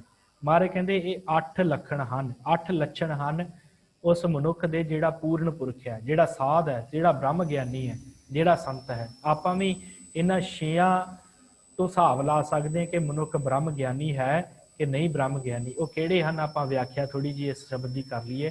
ਉਹ ਕਿਹੜੇ ਲੱਛਣ ਹਨ ਜਿਨ੍ਹਾਂ ਦੇ ਨਾਲ ਪਤਾ ਲੱਗਦਾ ਹੈ ਕਿ ਮਨੁੱਖ ਬ੍ਰਹਮ ਗਿਆਨੀ ਹੈ, ਮਨੁੱਖ ਮਹਾਂਪੁਰਖ ਹੈ, ਮਨੁੱਖ ਸਾਧ ਹੈ। ਉਹ ਕਿੰਨਾ ਲੱਛਣਾਂ ਦਾ ਕਰਕੇ ਪਤਾ ਲੱਗਦਾ ਹੈ। ਉਹ ਲੱਛਣ ਹਨ ਮੰਤਰ ਰਾਮ ਨਾਮ ਨਾਮੰ, ਉਹਨਾਂ ਦਾ ਮੰਤਰ ਕੀ ਹੈ, ਪਰਮੇਸ਼ਰ ਦਾ ਨਾਮ, ਰਾਮ ਨਾਮ ਨਾਮੰ, ਪਰਮੇਸ਼ਰ ਦਾ ਰਾਮ ਦਾ ਨਾਮ ਉਹ ਸਦਾ ਜਪਦੇ ਰਹਿੰਦੇ ਆ। ਧਿਆਨ ਸਰਬੱਤਰ ਪੂਰਨ ਹੈ ਤੇ ਉਹਨਾਂ ਦਾ ਧਿਆਨ ਜਿਹੜਾ ਆ ਉਹ ਸਦਾ ਹੀ ਪਰਮੇਸ਼ਰ ਦੇ ਵਿੱਚ ਬ੍ਰਹਮ ਦੇ ਵਿੱਚ ਲੱਗਾ ਰਹਿੰਦਾ ਹੈ। ਸਰਬੱਤਰ ਪੂਰਨ ਹੈ, ਸਰਬੱਤਰ ਹਰ ਜਗ੍ਹਾ ਹਰ ਸਮੇਂ ਉਸ ਪਰਮੇਸ਼ਰ ਜਿਹੜਾ ਪੂਰਾ ਹੈ ਉਹਦੇ ਵਿੱਚ ਉਹਨਾਂ ਦਾ ਧਿਆਨ ਲੱਗਾ ਰਹਿੰਦਾ ਹੈ। ਗਿਆਨੰ ਸਮ ਦੁੱਖ ਸੁਖੰ ਜੁਗਤ ਨਿਰਮਲ ਨਿਰਵੈਰ ਨੇ, ਉਹਨਾਂ ਨੂੰ ਗਿਆਨ ਜਿਹੜਾ ਹੁੰਦਾ ਹੈ ਦੁੱਖ ਤੇ ਸੁੱਖ ਨੂੰ ਸਮ ਕਰਕੇ ਬਰਾਬਰ ਕਰਕੇ ਜਾਣਦੇ ਆ। ਦੁੱਖ ਤੇ ਸੁੱਖ ਨੂੰ ਉਹ ਬਰਾਬਰ ਕਰਕੇ ਜਾਣਦੇ ਆ। ਜੁਗਤ ਨਿਰਮਲ ਨਿਰਵੈਰ ਨੇ, ਉਹਨਾਂ ਦੀ ਜਿਹੜੀ ਜੁਗਤ ਹੈ ਰਹਿਣ ਦੀ ਕਿਰਿਆ ਉਹ ਨਿਰਮਲ ਹੁੰਦੀ ਹੈ, ਭਾਵ ਪਵਿੱਤਰ ਹੋ ਕੇ ਰਹਿੰਦੇ ਆ। ਉਹ ਛਕਦੇ ਹਨ, ਛਕਾਉਂਦੇ ਹਨ, ਸਾਰਾ ਕੁਝ ਕਰਦੇ ਆ ਪਰ ਰਹਿੰਦੇ ਨਿਰਮਲ ਆ, ਭਾਵ ਉਹ ਮਾਇਆ ਦੇ ਵਿੱਚ ਖਚਿਤ ਨਹੀਂ ਹੁੰਦੇ। ਸਰੀਰ ਕਰਕੇ ਵੀ ਉਹ ਨਿਰਮਲ ਰਹਿੰਦੇ ਆ, ਭਾਵ ਸੁੰਦਰ ਕੱਪੜੇ, ਭਾਵ ਸਵੱਛ ਕੱਪੜੇ ਪਹਿਨਦੇ ਆ, ਇਸ਼ਨਾਨ ਕਰਦੇ ਅੰਮ੍ਰਿਤ ਵੇਲੇ ਉੱਠ ਕੇ, ਗੰਦਗੀ ਦੇ ਨਾਲ ਨਹੀਂ ਆਪਣਾ ਆਪ ਛੋਹੰਦੇ। ਇਸ ਤਰ੍ਹਾਂ ਉਹ ਨਿਰਮਲ ਰਹਿੰਦੇ ਆ, ਸਰੀਰ ਕਰਕੇ ਵੀ ਤੇ ਮਨ ਕਰਕੇ ਵੀ। ਜੁਗਤ ਨਿਰਮਲ ਨਿਰਵੈਰ ਨੇ, ਦਿਆਲੰ ਸਰਬੱਤਰ ਜੀਆ ਪੰਚ ਦੋਖ ਵਿਵਰਜਿਤ ਹੈ, ਸਾਰਿਆਂ ਜੀਆਂ ਦੇ ਉੱਤੇ ਦਇਆ ਕਰਨ ਵਾਲੇ ਹੁੰਦੇ ਆ। ਜੇ ਕੋਈ ਉਹਨਾਂ ਨੂੰ ਮਾੜਾ ਬੋਲਦਾ ਉਹਨੂੰ ਵੀ ਉਹ ਭਲਾ ਕਹਿੰਦੇ ਆ, ਉਹਦੇ ਉੱਤੇ ਵੀ ਦਇਆ ਕਰਦੇ ਆ। ਪੰਚ ਦੋਖ ਵਿਵਰਜਿਤ ਹੈ, 5 ਦੋਖ ਜਿਹੜੇ ਆ ਭਾਵ ਕਾਮ ਕ੍ਰੋਧ ਲੋਭ ਮੋਹ ਹੰਕਾਰ ਉਹ ਵਿਵਰਜਿਤ ਹੈ, ਉਹਨਾਂ ਵੱਲੋਂ ਜਿਹੜਾ ਆਪਣੇ ਮਨ ਨੂੰ ਵਰਜਦੇ ਆ, ਉਸ ਪਾਸੇ ਨੂੰ ਉਹ ਨਹੀਂ ਜਾਂਦੇ। ਭੋਜਨੰ ਗੋਪਾਲ ਕੀਰਤਨੰ, ਭੋਜਨ ਕਿਹੜਾ ਕਰਦਾ ਹੈ, ਪਰਮੇਸ਼ਰ ਦੇ ਕੀਰਤਨ ਦਾ, ਗੋਪਾਲ ਦੇ ਕੀਰਤਨ ਦਾ, ਅਕਾਲ ਪੁਰਖ ਦੇ ਕੀਰਤਨ ਦਾ, ਭਾਵ ਉਹਦੀ ਕੀਰਤੀ ਦਾ ਭੋਜਨ ਕਰਦੇ ਆ। ਅਲਪ ਮਾਇਆ ਜਲ ਕਮਲ ਰਹਿਤੇ, ਫਿਰ ਮਾਇਆ ਜਿਹੜੀ ਉਹ ਥੋੜੀ ਵਰਤਦੇ, ਅਲਪ ਦਾ ਅਰਥ ਥੋੜੀ, ਮਾਇਆ ਜਿੰਨੀ ਜ਼ਰੂਰਤ ਹੁੰਦੀ ਹੈ ਉਨੀ ਮਾਇਆ ਵਰਤਦੇ ਆ, ਬਾਕੀ ਉਹ ਜਿਹੜੀ ਹੈ ਉਹ ਸਾਰਿਆਂ ਦੇ ਨਾਲ ਵੰਡ ਕੇ ਛਕ ਲੈਂਦੇ ਆ। ਜਿੰਨੀ ਕੁ ਜ਼ਰੂਰਤ ਹੁੰਦੀ ਹੈ ਉਨੀ ਮਾਇਆ ਵਰਤਦੇ ਆ। ਅਲਪ ਮਾਇਆ ਫਿਰ ਜਲ ਕਮਲ ਰਹਿਤੇ, ਫਿਰ ਇਸ ਤਰ੍ਹਾਂ ਰਹਿੰਦੇ ਆ ਮਾਇਆ ਦੇ ਵਿੱਚ ਜਿਵੇਂ ਜਲ ਦੇ ਵਿੱਚ ਕਮਲ ਰਹਿੰਦਾ ਹੈ, ਕਮਲ ਦਾ ਫੁੱਲ ਖਿੜਿਆ ਹੋਇਆ ਤੇ ਚਿੱਕੜ ਨੂੰ ਪੋਹ ਨਹੀਂ ਸਕਦਾ, ਇਸ ਤਰ੍ਹਾਂ ਉਹ ਜਿਹੜੇ ਗੁਰਸਿੱਖ ਆ ਉਹ ਮਾਇਆ ਦੇ ਵਿੱਚ ਨਿਰਲੇਪ ਰਹਿੰਦੇ ਆ। ਉਪਦੇਸੰ ਸਮ ਮਿੱਤਰ ਸਤਰੈ, ਤੇ ਜਿਹੜਾ ਗੁਰੂ ਦਾ ਉਪਦੇਸ਼ ਹੈ ਉਹ ਹਰ ਕਿਸੇ ਨੂੰ ਦਿੰਦੇ ਆ, ਭਾਵੇਂ ਕੋਈ ਮਿੱਤਰ ਆ, ਭਾਵੇਂ ਕੋਈ ਸ਼ਤਰੂ ਆ, ਭਾਵੇਂ ਉਹਨਾਂ ਨੂੰ ਆ ਕੇ ਕੋਈ ਗਾਲਾਂ ਕਿਉਂ ਨਹੀਂ ਕੱਢ ਦਿੰਦਾ, ਉਹਨੂੰ ਵੀ ਉਹ ਗੁਰੂ ਦਾ ਸ਼ਬਦ ਹੀ ਸੁਣਾਉਂਦੇ ਆ ਕਿ ਭਾਈ ਗੁਰੂ ਨੇ ਇਹ ਕਿਹਾ ਹੀ ਤੇ ਤੂੰ ਐਵੇਂ ਸਾਡੇ ਨਾਲ ਲੜ ਨਾ। ਉਹ ਉਹਦੇ ਨਾਲ ਝਗੜਦੇ ਨਹੀਂ, ਉਹਨੂੰ ਗੁਰੂ ਦਾ ਉਪਦੇਸ਼ ਸੁਣਾਉਂਦੇ ਆ। ਮਿੱਤਰ ਤੇ ਸੱਤਰ ਨੂੰ ਸਮਾਨ ਜਾਣਦੇ ਆ, ਬਰਾਬਰ ਸਮਝ ਕੇ ਉਹਨਾਂ ਨੂੰ ਗੁਰੂ ਦਾ ਉਪਦੇਸ਼ ਦਿੰਦੇ ਆ। ਭਗਵੰਤ ਭਗਤ ਭਾਵਨੀ, ਤੇ ਫਿਰ ਪਰਮੇਸ਼ਰ ਦੀ ਭਾਵਨਾ ਦੇ ਨਾਲ ਭਗਤੀ ਕਰਦੇ ਆ, ਅਕਾਲ ਪੁਰਖ ਦੀ। ਭਗਵੰਤ ਭਗਤ ਭਾਵਨੀ, ਪਿਆਰ ਦੇ ਨਾਲ ਪਰਮੇਸ਼ਰ ਦੀ ਭਗਤੀ ਕਰਦੇ ਆ। ਪਰ ਨਿੰਦਾ ਨੈ ਸਰੋਤ ਸਰਵਣੰ, ਪਰਾਈ ਨਿੰਦਾ ਨੂੰ ਸੁਣਦੇ ਨਹੀਂ ਕੰਨਾਂ ਦੇ ਨਾਲ। ਨਹਿ ਸਰੋਤ ਸਰਵਣੰ, ਸਰਵਣੰ ਸੁਣਨਾ, ਆਪਣੇ ਕੰਨਾਂ ਦੇ ਨਾਲ ਨਿੰਦਾ ਨਹੀਂ ਸੁਣਦੇ। ਉਹ ਆਪ ਤਿਆਗ ਸਗਲ ਰੇਣ ਕਹਿ, ਆਪਣਾ ਆਪ ਤਿਆਗ ਕੇ ਸਾਰਿਆਂ ਦੇ ਚਰਨਾਂ ਦੀ ਧੂੜ ਬਣ ਕੇ ਰਹਿੰਦੇ ਆ। ਰੇਣੁਕਾ, ਰੇਣੁਕਾ ਦੀ ਚਰਨਾਂ ਦੀ ਧੂੜ, ਆਪਣਾ ਆਪ ਤਿਆਗ ਕੇ ਉਹ ਚਰਨਾਂ ਦੀ ਧੂੜ ਬਣ ਕੇ ਰਹਿੰਦੇ ਆ। ਸਤਿਗੁਰੂ ਕਹਿੰਦੇ ਆ ਖੱਟ ਲਖਣ ਪੂਰਨ ਪੁਰਖ ਹੈ। ਕਹਿੰਦੇ ਇਹ 6 ਲੱਛਣ ਹਨ ਪੂਰਨ ਪੁਰਖ ਦੇ, ਨਾਨਕ ਨਾਮ ਸਾਧ ਸਵੱਜਣ ਹੈ। ਸਤਿਗੁਰੂ ਕਹਿੰਦੇ ਇਹ ਨਾਮ ਹੈ ਸਾਧ ਸਵੱਜਣ ਹੈ। ਜਿਹਨੂੰ ਸਾਧ ਕਿਹਾ ਜਾਂਦਾ ਹੈ, ਇਹ ਅਸਲੀ ਸਾਧ ਉਹ ਹੈ ਜਿਹਨੇ ਆਪਾ ਖਤਮ ਕਰ ਦਿੱਤਾ, ਜਿਹੜਾ ਨਿਮਰਤਾ ਦੇ ਵਿੱਚ ਆ ਗਿਆ। ਸੋ ਸਤਿਗੁਰਾਂ ਨੇ ਕਿਹਾ ਜਿਹਦੇ ਵਿੱਚ ਇਹ 6 ਲੱਛਣ ਹੋਣਗੇ ਉਹ ਅਸਲ ਦੇ ਵਿੱਚ ਬ੍ਰਹਮ ਗਿਆਨੀ ਹੈ, ਉਹ ਅਸਲ ਦੇ ਵਿੱਚ ਸਾਧ ਹੈ। ਇਸ ਤਰ੍ਹਾਂ ਇਹ ਸਿੱਖ ਨੇ ਆ ਕੇ ਸਵਾਲ ਕੀਤਾ ਤੇ ਸਤਿਗੁਰਾਂ ਨੇ ਕਿਹਾ ਸਿੱਖਾ ਜੇ ਤੂੰ ਵੀ ਆਪਣੇ ਜੀਵਨ 'ਚ ਇਹ ਸਿੱਖੀ ਕਮਾਏਂਗਾ, ਇਹ 6 ਲੱਛਣਾਂ ਨੂੰ ਕਮਾਏਂਗਾ, ਤੇਰਾ ਵੀ ਕਲਿਆਣ ਹੋਵੇਗਾ। ਇਸ ਤਰ੍ਹਾਂ ਇਹ ਸਿੱਖ ਦਾ ਜਿਹੜਾ ਹੈ ਉਹ ਕਲਿਆਣ ਹੋਇਆ। ਅੱਗੇ ਸਾਖੀ ਹੈ ਭਾਈ ਭਗਵਾਨ ਦਾਸ ਕਟਾਰੂ ਬਹਾਰਨਪੁਰ ਦੀ ਸੰਗਤ ਹੈ। ਭਗਤ ਭਾਈ ਭਗਵਾਨ ਦਾਸ, ਭਾਈ ਬੋਦਲਾ, ਮਲਕ ਕਟਾਰੂ, ਪ੍ਰਿਥੀ ਮੱਲ, ਜਰਾਂਦੀ ਤੇ ਹੋਰ ਜਿੰਨੇ ਵੀ ਸਿੱਖ ਸਨ ਬਰਹਾਨਪੁਰ ਦੇ, ਇਹ ਸਤਿਗੁਰਾਂ ਦੇ ਹਜ਼ੂਰ ਆਏ ਆ। ਤੇ ਭਗਤ ਸ਼ੁਰਾ, ਭਾਈ ਡੱਲੂ ਰਿਹਾਨ, ਭਾਈ ਸੁੰਦਰ, ਭਾਈ ਦਾਸ ਵਧਾਵਣ, ਇਹ ਸਭ ਸਿੱਖ ਸਤਿਗੁਰਾਂ ਦੀ ਸ਼ਰਨ ਆਏ ਆ। ਧੰਨ ਗੁਰੂ ਹਰਗੋਬਿੰਦ ਸਾਹਿਬ ਸੱਚੇ ਪਾਤਸ਼ਾਹ ਜੀ ਬੁਰਹਾਨ ਦੀ ਸੰਗਤ ਤੇ ਆਣ ਕੇ ਅਰਦਾਸ ਕੀਤੀ ਹੈ ਕਿ ਮਹਾਰਾਜ ਸਾਡਾ ਉਧਾਰ ਕਰੋ, ਸਾਡਾ ਉਧਾਰ ਨਹੀਂ ਹੋ ਰਿਹਾ ਮਹਾਰਾਜ, ਸਾਡੀ ਕਲਿਆਣ ਕਰੋ, ਸਾਡੀ ਕਿਰਪਾ ਕਰੋ, ਸਾਡੇ ਉੱਤੇ ਮਿਹਰ ਕਰੋ। ਤੇ ਸਤਿਗੁਰਾਂ ਨੇ ਕਿਹਾ ਭਾਈ ਸਿੱਖੋ ਤੁਸੀਂ ਆਪਣੇ ਸ਼ਹਿਰ ਦੇ ਵਿੱਚ ਧਰਮਸ਼ਾਲਾ ਬਣਾਉਣੀ, ਬੁਰਹਾਨ ਦੇ ਵਿੱਚ ਧਰਮਸ਼ਾਲਾ ਬਣਾਉਣੀ ਹੈ ਤੇ ਅੰਮ੍ਰਿਤ ਵੇਲੇ ਗੁਰੂ ਦੀ ਬਾਣੀ ਦੀ ਚਰਚਾ ਕਰਨੀ ਹੈ, ਆਰਤੀ ਕਰਨੀ ਹੈ, ਚਰਨ ਕਮਲ ਦੀ ਪੌੜੀ ਪੜ੍ਹਨੀ ਹੈ, ਕੀਰਤਨ ਕਰਨਾ ਹੈ, ਭੋਗ ਪਾਉਣਾ ਹੈ, ਫਿਰ ਸ਼ਾਮਾਂ ਨੂੰ ਰਹਿ ਰਸ ਕਰਨੀ ਹੈ ਤੇ ਫਿਰ ਸ਼ਾਮਾਂ ਨੂੰ ਰਹਿ ਰਸ ਕਰਨੀ ਆ, ਆਰਤੀ ਚਰਨ ਕਮਲ ਪੜ੍ਹ ਕੇ ਭੋਗ ਪਾਉਣਾ ਹੈ। ਫਿਰ ਪਹਿਰ ਰਾਤ ਵਾਹਿਗੁਰੂ ਅਖੀਰਲੀ ਰਾਤ ਸੌਣ ਲੱਗਿਆਂ ਕੀਰਤਨ ਸੋਹਿਲਾ ਦਾ ਪਾਠ ਕਰਨਾ ਹੈ। ਮਹਾਰਾਜ ਨੇ ਕਿਹਾ ਇਹ ਸਤਿਗੁਰਾਂ ਨੇ ਮਰਿਆਦਾ ਬਣਾ ਦਿੱਤੀ ਸੀ ਉਦੋਂ।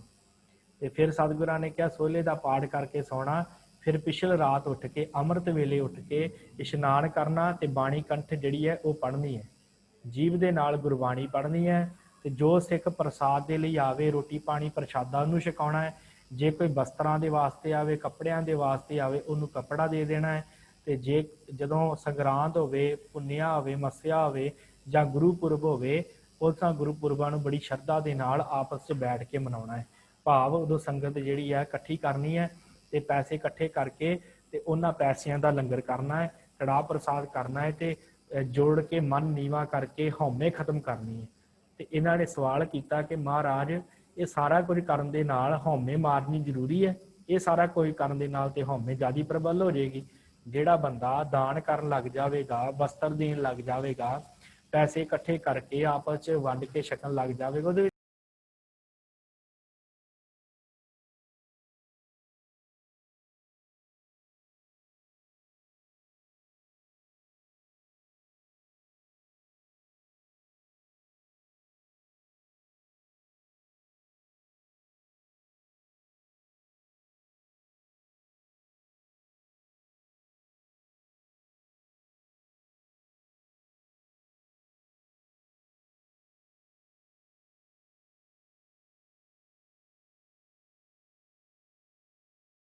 ਵਾਹਿਗੁਰੂ ਵਾਹਿਗੁਰੂ ਵਾਹਿਗੁਰੂ ਵਾਹਿਗੁਰੂ ਵਾਹਿਗੁਰੂ। ਸਾਧ ਸੰਗਤ ਇੱਕਦਮ ਕਨੈਕਸ਼ਨ ਜਿਹੜਾ ਸੀ ਉਹ ਕੱਟ ਹੋ ਗਿਆ, ਪਤਾ ਨਹੀਂ ਕੀ ਕਾਰਨ ਬਣਿਆ। ਸੋ ਆਪਾਂ ਗੱਲ ਕਰ ਰਹੇ ਸੀ ਸਿੱਖ ਦੀ, ਤੇ ਸਿੱਖਾਂ ਨੇ ਕਿਹਾ ਹੈ ਕਿ ਮਹਾਰਾਜ ਸੱਚੇ ਪਾਤਸ਼ਾਹ ਹੰਕਾਰ ਕਿਵੇਂ ਦੂਰ ਹੋਵੇ? ਹੰਕਾਰ ਤੇ ਦੂਰ ਹੋ ਨਹੀਂ ਸਕਦਾ। ਜਿਹੜਾ ਗੁਰਸਿੱਖ ਇੰਨਾ ਕੁਝ ਕਰੇਗਾ, ਦਾਨ ਦੇਵੇਗਾ, ਸਾਰਾ ਕੁਝ ਕਰੇਗਾ, ਉਹਦੇ ਵਿੱਚ ਹੰਕਾਰ ਵਧੇਗਾ। ਕੀ ਮਹਾਰਾਜ ਹੰਕਾਰ ਮਾਰਨਾ ਜ਼ਰੂਰੀ ਹੈ? ਮਹਾਰਾਜ ਨੇ ਕਿਹਾ ਹਾਂ ਭਾਈ ਹੰਕਾਰ ਮਾਰਨਾ ਜ਼ਰੂਰੀ ਹੈ। ਮਹਾਰਾਜ ਸਾਨੂੰ ਇਹ ਦੱਸੋ ਕਿ ਹੰਕਾਰ ਜਿਹੜਾ ਕਿਉਂ ਮਾਰਨਾ ਜ਼ਰੂਰੀ ਹੈ? ਹੰਕਾਰ ਮਾਰੇ ਤੋਂ ਬਿਨਾਂ ਕੀ ਗੱਲ ਨਹੀਂ ਬਣ ਸਕਦੀ? ਮਹਾਰਾਜ ਕਹਿੰਦੇ ਨਹੀਂ ਭਾਈ ਸਿੱਖੋ, ਗੱਲ ਨਹੀਂ ਬਣਨੀ ਜਿੰਨਾ ਚਿਰ ਹੰਕਾਰ ਨਾ ਖਤਮ ਕੀਤਾ। ਤੇ ਸਤਿਗੁਰਾਂ ਨੇ ਇੱਕ ਉਦਾਹਰਨ ਦਿੱਤੀ ਹੈ। ਮਹਾਰਾਜ ਸੱਚੇ ਪਾਤਸ਼ਾਹ ਨੇ ਕਿਹਾ ਹੈ ਕਿ ਭਾਈ ਸਿੱਖੋ, ਕਿਸੇ ਪਿੰਡ ਦੇ ਵਿੱਚ ਨਾ ਇੱਕ ਖੂਹ ਦੇ ਵਿੱਚ ਕੋਈ ਜਾਨਵਰ ਡਿੱਗ ਪਿਆ, ਬਿੱਲੀ ਡਿੱਗ ਪਈ ਤੇ ਭਾਈ ਉਹਨਾਂ ਦੇ ਖੂਹ ਦਾ ਪਾਣੀ ਜਿਹੜਾ ਉਹ ਗੰਦਲਾ ਹੋ ਗਿਆ ਤੇ ਉਹ ਪੀਆ ਕਰਨ ਤੇ ਉਹ ਪਾਣੀ ਜਿਹੜਾ ਗੰਦਾ ਸੀ ਉਹ ਸਾਰਿਆਂ ਨੂੰ ਮਤਲਬ ਬੁਰਾ ਲੱਗੇ, ਪਾਣੀ ਖਰਾਬ ਹੋ ਗਿਆ ਸੀ। ਤੇ ਸਿੱਖੋ ਉਹਨਾਂ ਨੇ ਕੀ ਕੀਤਾ ਵੀ ਕਿਸੇ ਸਿਆਣੇ ਪੁਰਸ਼ ਨੂੰ ਪੁੱਛਿਆ ਕਿ ਭਾਈ ਇਹ ਸਾਡਾ ਜਿਹੜਾ ਨਾ ਖੂਹ ਦਾ ਪਾਣੀ ਬੜਾ ਖਰਾਬ ਹੈ। ਤੇ ਉਹਨੇ ਸਿਆਣੇ ਪੁਰਖ ਨੇ ਕਿਹਾ ਭਾਈ ਤੁਸੀਂ ਇੰਜ ਕਰੋ, ਤੁਹਾਡਾ ਜਿਹੜਾ ਪਾਣੀ ਖਰਾਬ ਹੈ ਉਹ ਤਾਂ ਕਰਕੇ ਖਰਾਬ ਹੈ, ਇਹਦੇ ਵਿੱਚ ਨਾ ਕੋਈ ਜਾਨਵਰ ਡਿੱਗਾ ਲੱਗਦਾ, ਤੇ ਤੁਸੀਂ ਉਸ ਜਾਨਵਰ ਨੂੰ ਕੱਢ ਦਿਓ ਤੇ ਨਾਲ ਹੀ 1000 ਜਿਹੜੇ ਡੋਲੂ ਆ ਉਹ ਪਾਣੀ ਦੇ ਕੱਢ ਕੇ ਬਾਹਰ ਡੋਲ ਦਿਓ, ਤੁਹਾਡੇ ਖੂਹ ਦਾ ਪਾਣੀ ਸਾਫ਼ ਹੋ ਜਾਏਗਾ। ਉਹਨਾਂ ਨੇ ਕੀ ਕੀਤਾ, ਪਿੰਡ ਵਾਲਿਆਂ ਨੇ ਉਹਨਾਂ ਨੇ ਜਿਹੜਾ ਜਾਨਵਰ ਮਰਿਆ ਸੀ ਉਹਨੂੰ ਬਾਹਰ ਕੱਢਿਆ ਨਾ, ਤੇ ਡੋਲੂ ਜਿਹੜੇ ਪਾਣੀ ਦੇ ਭਰ ਭਰ ਡੋਲੀ ਗਏ। ਤੇ ਉਹ ਜਦੋਂ ਪਾਣੀ ਤਾਂ ਵੀ ਸਾਫ਼ ਨਾ ਹੋਇਆ, ਤਾਂ ਵੀ ਵਿੱਚੋਂ ਬੋ ਆਵੇ, ਤੇ ਉਹਨਾਂ ਨੇ ਫਿਰ ਬੇਨਤੀ ਕੀਤੀ ਉਸ ਸਿਆਣੇ ਪੁਰਸ਼ ਦੇ ਕੋਲ ਕਿ ਭਾਈ ਅਸੀਂ ਤੇ ਪਾਣੀ ਦੇ ਵਿੱਚੋਂ ਜਿਹੜਾ ਹੈ ਪਾਣੀ ਕੱਢ ਕੱਢ ਬੜਾ ਡੋਲਿਆ ਬਾਹਰ, ਪਰ ਫਿਰ ਵੀ ਗੱਲ ਨਹੀਂ ਬਣੀ, ਇਹ ਕੀ ਚੱਕਰ ਹੈ, ਗੱਲ ਕਿਉਂ ਨਹੀਂ ਬਣੀ, ਪਾਣੀ ਤਾਂ ਵੀ ਜਿਹੜਾ ਉਹ ਸਾਫ਼ ਨਹੀਂ ਹੋਇਆ। ਤੇ ਉਹ ਜਿਹੜਾ ਸਿਆਣਾ ਪੁਰਸ਼ ਸੀ ਉਹਨੇ ਕਿਹਾ ਭਾਈ ਪਾਣੀ ਡੋਲਣ ਦੇ ਨਾਲ ਕੁਝ ਨਹੀਂ ਹੋਣਾ, ਜੇ ਇਹਦੇ ਵਿੱਚੋਂ ਮਰਿਆ ਹੋਇਆ ਜਾਨਵਰ ਨਾ ਕੱਢਿਆ, ਜੇ ਉਹ ਜਾਨਵਰ ਨਾ ਕੱਢਿਆ ਤੇ ਫਿਰ ਜਿਹੜਾ ਹੈ ਫਿਰ ਕਿੱਥੋਂ ਤੁਹਾਨੂੰ ਜਿਹੜਾ ਤੁਹਾਡਾ ਪਾਣੀ ਸਾਫ਼ ਹੋ ਜਾਏਗਾ। ਪਾਣੀ ਸਾਫ਼ ਕਰਨਾ ਹੈ ਤੇ ਵਿੱਚੋਂ ਜਾਨਵਰ ਜਿਹੜਾ ਮਰਿਆ ਉਹ ਕੱਢਣਾ ਪਵੇਗਾ। ਤੇ ਇਸੇ ਕਰਕੇ ਮਹਾਰਾਜ ਕਹਿੰਦੇ ਆ, ਧੰਨ ਗੁਰੂ ਹਰਗੋਬਿੰਦ ਸਾਹਿਬ ਨੇ ਸਿੱਖਾਂ ਨੂੰ ਕਿਹਾ, ਸਿੱਖੋ ਕਿ ਕੱਲਾ ਪੁੰਨ ਦਾਨ ਕਿਰਿਆ ਕਰਮ ਕਰਨ ਦੇ ਨਾਲ ਪ੍ਰਾਪਤੀ ਨਹੀਂ ਹੈ, ਮਨ ਦੇ ਵਿੱਚੋਂ ਹੰਕਾਰ ਰੂਪੀ ਜਾਨਵਰ ਕੱਢਣਾ ਜ਼ਰੂਰੀ ਹੈ। ਜੇ ਹੰਕਾਰ ਰੂਪੀ ਜਾਨਵਰ ਨਿਕਲੇਗਾ ਤੇ ਫਿਰ ਹੀ ਤੁਹਾਡੀ ਕਲਿਆਣ ਹੋਵੇਗੀ, ਉਸ ਤਰ੍ਹਾਂ ਕਲਿਆਣ ਨਹੀਂ ਹੋਣੀ। ਇਸ ਕਰਕੇ ਸਿੱਖੋ ਜਪ ਤਪ ਕਰਨਾ ਹੈ, ਤੁਸੀਂ ਸਾਰਿਆਂ ਨੇ ਇਸੇ ਤਰ੍ਹਾਂ ਵਰਤਣਾ ਹੈ, ਜੀਵਨ ਨੂੰ ਨਿਰਮਲ ਬਣਾਉਣਾ ਹੈ, ਪਰ ਨਾਲ ਦੀ ਨਾਲ ਜਿਹੜਾ ਹੈ ਤੁਸੀਂ ਭਾਈ ਸਿੱਖੋ ਉਹ ਇਹ ਵੀ ਕਾਰਜ ਕਰਨਾ ਹੈ ਕਿ ਆਪਣੇ ਮਨ ਚੋਂ ਹੰਕਾਰ ਨੂੰ ਖਤਮ ਕਰਨਾ ਹੈ। ਸੋ ਇਸ ਤਰ੍ਹਾਂ ਇਹਨਾਂ ਸਿੱਖ ਵਰਤੇ ਤੇ ਇਹਨਾਂ ਦਾ ਕਲਿਆਣ ਹੋਇਆ। ਸੋ ਆਖਰੀ ਅਗਲੀ ਸਾਖੀ ਰਹਿ ਗਈ ਹੈ, ਆਪਾਂ ਉਹ ਵਿਚਾਰ ਕਰਕੇ ਤੇ ਸਮਾਪਤੀ ਕਰੀਏ, ਸਮਾਂ ਹੈ ਆਪਣੇ ਕੋਲ 5 ਮਿੰਟ। ਸੋ ਅੱਗੇ ਸਿੱਖਿਆ ਭਾਈ ਭਿਖਾਰੀ, ਇਹ ਗੁਜਰਾਤ ਦੇ ਰਹਿਣ ਵਾਲੇ ਹਨ। ਭਾਈ ਭਿਖਾਰੀ ਭਾਂਬੜਾ ਗੁਜਰਾਤ ਦਾ ਰਹਿਣ ਵਾਲਾ ਸਿੱਖ ਹੈ, ਤੇ ਸਤਿਗੁਰਾਂ ਦੇ ਹਜ਼ੂਰ ਆਣ ਕੇ ਇੱਕ ਸਿੱਖ ਨੇ ਅਰਦਾਸ ਕੀਤੀ ਹੈ 6ਵੇਂ ਪਾਤਸ਼ਾਹ ਜੀ ਦੇ ਕੋਲ ਕਿ ਮਹਾਰਾਜ ਕੋਈ ਐਸਾ ਗੁਰਸਿੱਖ ਵੀ ਹੈਗਾ ਜਿਹੜਾ ਭਾਣੇ ਦੇ ਵਿੱਚ ਰਹਿੰਦਾ ਹੋਵੇ, ਜਿਹੜਾ ਤੁਹਾਡੇ ਭਾਣੇ ਨੂੰ ਮੰਨਣ ਵਾਲਾ ਸਿੱਖ ਹੋਵੇ। ਤੇ ਮਹਾਰਾਜ ਕਹਿੰਦੇ ਹਾਂ ਭਾਈ ਸਿੱਖਾ, ਬੜੇ ਸਿੱਖ ਐਸੇ ਹਨ ਜਿਹੜਾ ਭਾਣਾ ਮੰਨਦੇ ਆ। ਮਹਾਰਾਜ ਭਾਣਾ ਮੰਨਣਾ ਤੇ ਬੜੀ ਔਖੀ ਗੱਲ ਆ ਮਹਾਰਾਜ, ਮੈਨੂੰ ਨਹੀਂ ਲੱਗਦਾ ਕੋਈ ਸਿੱਖ ਹੋਵੇਗਾ। ਇਹ ਸਿੱਖ ਨੇ ਸ਼ੰਕਾ ਕੀਤੀ ਹੈ, ਤੇ ਮਹਾਰਾਜ ਨੇ ਕਿਹਾ ਕਿ ਭਾਈ ਸਿੱਖਾ ਜੇ ਤੂੰ ਸ਼ੰਕਾ ਹੀ ਕੀਤੀ ਹੈ, ਤੈਨੂੰ ਐਸੇ ਸਿੱਖ ਦੇ ਕੋਲ ਕੋਈ ਭੇਜ ਦੇ ਜਿਹੜਾ ਭਾਣੇ ਨੂੰ ਮੰਨਦਾ ਹੈ। ਮਹਾਰਾਜ ਭੇਜੋ। ਤੇ ਸਤਿਗੁਰਾਂ ਨੇ ਕਿਹਾ ਹੈ ਕਿ ਚੱਲ ਠੀਕ ਹੈ, ਗੁਜਰਾਤ ਜਾ, ਉੱਥੇ ਸਾਡਾ ਇੱਕ ਪਿਆਰਾ ਸਿੱਖ ਹੈ ਭਾਈ ਭਿਖਾਰੀ, ਉਹਦੇ ਕੋਲ ਜਾ, ਤੇ ਉਹਦੇ ਕੋਲ ਤੈਨੂੰ ਜਾ ਕੇ ਪਤਾ ਲੱਗੂਗਾ ਕਿ ਉਹ ਕਿੰਨਾ ਭਾਣਾ ਮੰਨਣ ਵਾਲਾ ਗੁਰਸਿੱਖ ਹੈ। ਇਹ ਸਿੱਖ ਤੁਰਿਆ, ਇਹਨੇ ਆਇਆ ਤੇ ਆਣ ਕੇ ਦਰਸ਼ਨ ਕੀਤੇ ਭਾਈ ਭਿਖਾਰੀ ਦੇ, ਤੇ ਸਤਿਗੁਰਾਂ ਕੋਲੋਂ ਆਇਆ ਸੀ। ਇਸ ਭਾਈ ਭਿਖਾਰੀ ਨੇ ਇਸ ਗੁਰਸਿੱਖ ਦੇ ਪੈਰੀਂ ਹੱਥ ਲਾਏ ਕਿ ਭਾਈ ਤੂੰ ਮੇਰੇ ਗੁਰੂ ਦੇ ਕੋਲੋਂ ਆਇਆ, ਅੰਮ੍ਰਿਤਸਰ ਦੀ ਧਰਤੀ ਤੋਂ ਚਰਨੀ ਹੱਥ ਲਾਏ ਆ। ਤੇ ਕੀ ਦੇਖਦਾ ਕਿ ਭਾਈ ਭਿਖਾਰੀ ਦੇ ਪੁੱਤਰ ਦੀ ਸ਼ਾਦੀ ਹੈ, ਪੁੱਤਰ ਦਾ ਵਿਆਹ ਰੱਖਿਆ ਹੋਇਆ, ਘਰ ਦੇ ਵਿੱਚ ਬੜੀਆਂ ਰੌਣਕਾਂ ਲੱਗੀਆਂ ਹੋਈਆਂ, ਇੱਕ ਪਾਸੇ ਮਠਿਆਈਆਂ ਬਣਦੀਆਂ ਪਈਆਂ, ਇੱਕ ਪਾਸੇ ਜਿਹੜਾ ਹੈ ਪੂਰਾ ਰੌਣਕ ਲੱਗੀ ਹੋਈ ਹੈ, ਸਾਰਾ ਪਰਿਵਾਰ ਬੜਾ ਖੁਸ਼। ਤੇ ਕੀ ਹੋਇਆ ਕਿ ਜਿਹੜਾ ਭਾਈ ਭਿਖਾਰੀ ਸੀ ਉਹ ਬੈਠਾ ਹੈ ਤੇ ਲੱਕੜਾਂ ਇਕੱਠੀਆਂ ਕਰ ਰਿਹਾ, ਕੁਝ ਲੱਕੜਾਂ ਅੰਦਰ ਇਕੱਠੀਆਂ ਕਰ ਲਈਆਂ। ਤੇ ਕੁਝ ਇਤਿਹਾਸਕਾਰਾਂ ਨੇ, ਇੱਥੇ ਤੇ ਚਲੋ ਨਹੀਂ ਲਿਖਿਆ, ਕੁਝ ਇਤਿਹਾਸਕਾਰਾਂ ਨੇ ਇੰਜ ਵੀ ਲਿਖਿਆ ਕਿ ਤੱਪੜ ਸੀ ਰਿਹਾ ਸੀ। ਤੇ ਉਹ ਜਿਹੜਾ ਸੀ ਗੁਰਸਿੱਖ ਵੇਖੀ ਜਾਵੇ ਵੀ ਇਹ ਜਿਹੜਾ ਸਿੱਖ ਹੈ ਇਹਦੇ ਘਰ ਵਿਆਹ ਦਾ ਮਾਹੌਲ ਹੈ, ਤੇ ਇਹ ਕਿਹੜਾ ਕਾਰਜ ਕਰੀ ਜਾਂਦਾ, ਤੱਪੜ ਸੀ ਜਾ ਰਿਹਾ, ਨਾਲੇ ਲੱਕੜਾਂ ਇਕੱਠੀਆਂ ਕਰਕੇ ਅੰਦਰ ਰੱਖ ਲਈਆਂ, ਇਹ ਕਾਹਦੇ ਵਾਸਤੇ ਨੇ ਰੱਖੀਆਂ। ਤੇ ਜਦੋਂ ਉਹਨੇ ਭਾਈ ਭਿਖਾਰੀ ਨੂੰ ਹਾਰ ਕੇ ਪੁੱਛ ਹੀ ਲਿਆ ਕਿ ਭਾਈ ਭਿਖਾਰੀ ਤੁਹਾਡੇ ਘਰੇ ਰੌਣਕ ਹੈ, ਵਿਆਹ ਦਾ ਕਾਰ ਵਿਹਾਰ ਹੈ, ਤੇ ਤੁਸੀਂ ਇਹ ਕੀ ਕਾਰਜ ਪੈ ਕਰਦੇ ਹੋ। ਤੇ ਭਾਈ ਭਿਖਾਰੀ ਨੇ ਕਿਹਾ ਸਿੱਖਾ ਕੋਈ ਨਹੀਂ, ਆਪਾਂ ਤੈਨੂੰ ਕੱਲ ਨੂੰ ਦੱਸਾਂਗੇ ਜੋ ਸਮਾਂ ਆਏਗਾ। ਪੁੱਤਰ ਦੀ ਸ਼ਾਦੀ ਹੋਈ, ਨੌ ਘਰੇ ਆਈ, ਰਾਤ ਦਾ ਵੇਲਾ ਸੀ, ਪੁੱਤਰ ਦੇ ਪੇਟ ਦੇ ਵਿੱਚ ਸੂਲ ਉੱਠੀ ਤੇ ਪੁੱਤਰ ਦਾ ਦੇਹਾਂਤ ਹੋ ਗਿਆ, ਪੁੱਤਰ ਦੀ ਮੌਤ ਹੋ ਗਈ ਇਹਨਾਂ ਦੀ ਵੀ। ਤੇ ਜਿਸ ਘਰ ਦੇ ਵਿੱਚ ਰੌਣਕਾਂ ਸਨ, ਜਿਸ ਘਰ ਦੇ ਵਿੱਚ ਢੋਲ ਵੱਜ ਰਹੇ ਸਨ, ਮਠਿਆਈਆਂ ਬਣ ਰਹੀਆਂ ਸਨ, ਉੱਥੇ ਫਿਰ ਉਹੀ ਤੱਪੜ ਜਿਹੜਾ ਭਾਈ ਭਿਖਾਰੀ ਸੀ ਰਿਹਾ ਸੀ, ਉਹ ਤੱਪੜ ਵਿਛਾ ਕੇ ਸਾਰੇ ਰੋਣ ਲੱਗ ਗਏ। ਤੇ ਭਾਈ ਭਿਖਾਰੀ ਜਿਹੜਾ ਸੀ, ਜਿਸ ਤਰ੍ਹਾਂ ਦਾ ਮਨ ਦੇ ਵਿੱਚ ਖੁਸ਼ੀ ਗਮੀ ਦਾ ਕੋਈ ਹੁੰਦਾ ਨਹੀਂ, ਜਿਵੇਂ ਖੁਸ਼ੀ ਸੀ, ਵਿਆਹ ਦਾ ਮਾਹੌਲ ਸੀ, ਉਦੋਂ ਵੀ ਉਸੇ ਤਰ੍ਹਾਂ ਦਾ ਸੁਭਾਅ, ਉਸੇ ਤਰ੍ਹਾਂ ਟਿਕੇ ਰਹੇ ਬਾਣੀ ਦੇ ਵਿੱਚ, ਨਾਮ ਦੇ ਵਿੱਚ, ਤੇ ਕੋਈ ਮਨ ਦੇ ਵਿੱਚ ਸ਼ੰਕਾ ਨਹੀਂ। ਤੇ ਹੁਣ ਪੁੱਤਰ ਦੀ ਮੌਤ ਹੋ ਗਈ ਹੈ ਤਾਂ ਵੀ ਮਨ ਦੇ ਮੱਥੇ ਤੇ ਕੋਈ ਤਿਉੜੀ ਨਹੀਂ ਪਾਈ, ਕਿਸੇ ਤਰ੍ਹਾਂ ਦਾ ਕੋਈ ਦੁੱਖ ਨਹੀਂ ਮਨਾਇਆ। ਇਸੇ ਤਰ੍ਹਾਂ ਜਦੋਂ ਸੰਸਕਾਰ ਕੀਤਾ ਹੈ, ਸਾਰਾ ਕੁਝ ਹੋ ਗਿਆ ਹੈ ਪੁੱਤਰ ਦਾ, ਤੇ ਉਸ ਗੁਰਸਿੱਖ ਨੇ ਪੁੱਛਿਆ ਹੈ कि भाई भिखारी जी तुसी जे तुहानू ये गल पता सी ते तुसी अपने पुत्र दा विआह ही ना करदे, जे तुहानू पता सी कि पुत्र दी मौत हो जानी। ते साधु इहने कहा है, भाई भिखारी जी ने कहा कि सिखा असल दे विच ना इन्हां दे पिछले कर्म सन कोई, ये जिहड़ा मेरा पुत्र सी ये रिखी सी पिछले जन्म च, ते ये जिहड़ी औरत सी ये बेसवा सी। ते एक दिन इस रिशी ने इस औरत नूं देखिया बेसवा नूं, ते मन दे विच इस रिशी दे विकार पैदा हो गया। ते उधरों जदों बेसवा ने इस रिशी नूं वेखिया ते उहदे मन च भगती जाग उठी कि किन्ना महान रिशी है जो परमेश्वर नाल जुड़िया रहिंदा है। ते इन्हां नूं जिहड़ा है ना ये जन्म तां करके मिलिया क्योंकि रिशी दे मन च विकार आया सी, उहदा करके ਉਹਦੇ ਕੋਲ ਜਪ ਤਾਂ ਪੂਰਾ ਸੀ, ਇਸ ਕਰਕੇ ਉਹਨੇ ਮੇਰੇ ਘਰ ਜਨਮ ਲਿਆ। ਤੇ ਇਹ ਜਿਹੜੀ ਵੇਸਵਾ ਸੀ ਇਹਦੇ ਮਨ ਦੇ ਵਿੱਚ ਚੰਗਾ ਖਿਆਲ ਆਇਆ, ਜਪ ਤਪੀ ਮਹਾਂਪੁਰਸ਼ ਦੀ ਸੇਵਾ ਕਰਨ ਦਾ ਖਿਆਲ ਆਇਆ, ਤੇ ਇਸ ਕਰਕੇ ਇਹਦੇ ਉਸ ਖਿਆਲ ਦਾ ਕਰਕੇ ਇਹਨੂੰ ਜਿਹੜਾ ਜਨਮ ਮਿਲਿਆ। ਤੇ ਹੁਣ ਭਾਈ ਮੇਰਾ ਪੁੱਤਰ ਜਿਹੜਾ ਅਕਾਲ ਚਲਾਣਾ ਕਰ ਗਿਆ, ਇਹਨਾਂ ਦੇ ਕਰਮ ਇੰਨੇ ਹੀ ਦੋਵਾਂ ਦੇ ਲਿਖੇ ਸੀ। ਤੇ ਹੁਣ ਜਿਹੜੀ ਗੱਲ ਹੈ, ਇਹ ਜਿਹੜੀ ਲੜਕੀ ਸਾਡੇ ਘਰ ਆਈ ਹੈ ਇਹ ਹੁਣ ਜਪ ਤਪ ਕਰੂਗੀ ਤੇ ਇਹਦਾ ਕਲਿਆਣ ਹੋਵੇਗਾ, ਇਹ ਸਿਮਰਨ ਕਰੇਗੀ, ਬੰਦਗੀ ਕਰੇਗੀ, ਹੁਣ ਇਹਦਾ ਵੀ ਕਲਿਆਣ ਹੋਵੇਗਾ।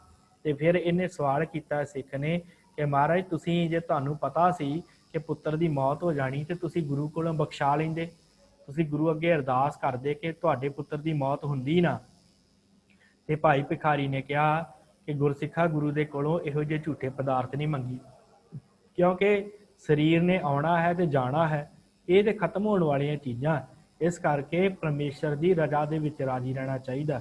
ਤਾਂ ਗੁਰਸਿੱਖਾ ਅਸੀਂ ਇਹ ਝੂਠੇ ਪਦਾਰਥ ਆਪਣੇ ਗੁਰੂ ਤੋਂ ਕਿਉਂ ਮੰਗੀਏ ਜਦੋਂ ਗੁਰੂ ਨੇ ਏਡਾ ਵੱਡਾ ਸੱਚਾ ਨਾਮ ਸਾਨੂੰ ਦਿੱਤਾ ਹੋਇਆ। ਇਸ ਤਰ੍ਹਾਂ ਇਸ ਗੁਰਸਿੱਖ ਦਾ ਜਿਹੜਾ ਸੀ ਉਹ ਸ਼ੰਕਾ ਨਿਵਰਤ ਹੋਇਆ ਤੇ ਭਾਈ ਭਿਖਾਰੀ ਨੂੰ ਜਿਹੜੀ ਗੁਰਸਿੱਖੀ ਪ੍ਰਾਪਤ ਹੋਈ। ਸੋ ਇਸ ਤਰ੍ਹਾਂ ਇਹ 30ਵੀਂ ਪੌੜੀ ਦੇ ਸਿੱਖਾਂ ਦੀ ਇੱਥੇ ਸਮਾਪਤੀ ਹੈ।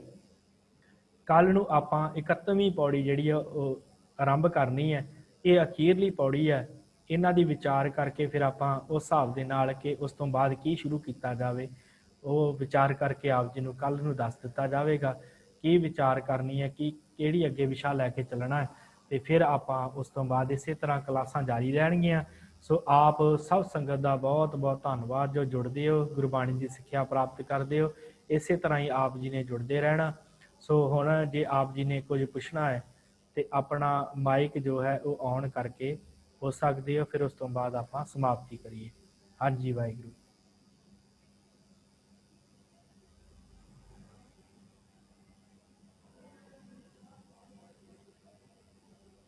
ਵਾਹਿਗੁਰੂ। ਠੀਕ ਹੈ ਸਾਧ ਸੰਗਤ ਜੀ, ਆਪ ਸਭ ਸੰਗਤ ਦਾ ਬਹੁਤ ਬਹੁਤ ਧੰਨਵਾਦ। ਸ਼ਾਮ ਦੀ ਕਲਾਸ ਵਿੱਚ ਸ੍ਰੀ ਸੁਖਨੀ ਸਾਹਿਬ ਦੀ ਦੂਸਰੀ ਅਸ਼ਟਪਦੀ ਆਰੰਭ ਹੋਣੀ ਹੈ। ਸੋ ਇਸੇ ਤਰ੍ਹਾਂ ਆਪ ਜੀ ਨੇ ਸ਼ਾਮ ਨੂੰ ਵੀ ਜੁੜਨਾ। ਇੰਨੀਆਂ ਕੁ ਬੇਨਤੀਆਂ ਪ੍ਰਵਾਨ ਕਰਨੀਆਂ। ਬੁਲਾਓ ਫਤਿਹ ਜੀ। ਵਾਹਿਗੁਰੂ ਜੀ ਕਾ ਖਾਲਸਾ ਜੀ ਕਾ ਖਾਲਸਾ, ਵਾਹਿਗੁਰੂ ਜੀ ਕੀ